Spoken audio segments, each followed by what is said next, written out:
ওপার বাংলার কবিতার নির্মাণ শিল্প বইটি সম্প্রতি বঙ্গীয় সাহিত্য সংসদ থেকে প্রকাশিত হয়েছে।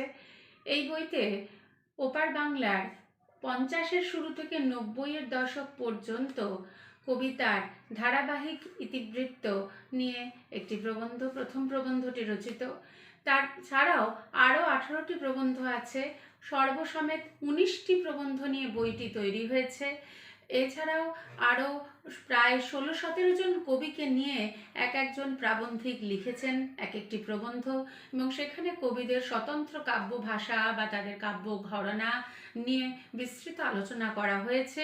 এছাড়াও আর সর্বশেষ প্রবন্ধটি বাংলাদেশের সাম্প্রতিক কবিতা এই শিরোনামে লিখেছেন বাংলাদেশেরই অধ্যাপক প্রাবন্ধিক সুমন সাজ্জাদ।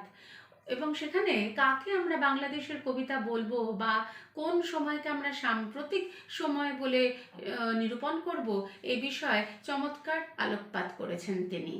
আর আর বর্তমানে যে শুধু বাংলা ভাষাতেই আর বাংলাদেশের কবিতা লেখা হচ্ছে না, তাছাড়াও আরও অন্যান্য ভাষাতেও কবিরা লিখছেন, এবং সেখানে ভিন্ন জাতীয়তাবাদী আবেগের স্পর্শ কীভাবে উঠে আসছে সে বিষয়তেও তিনি তার বুদ্ধিদীপ্ত মতামত রেখেছেন।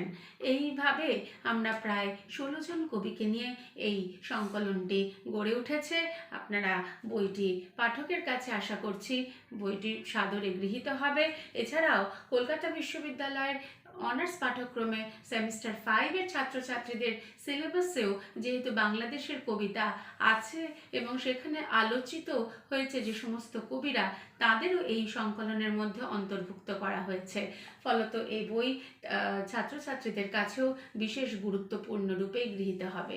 বইটির মূল্য মাত্র 300 টাকা। পাঠকের কাছে আবেদন, বইটি কিনুন, পড়ুন ও মতামত জানান।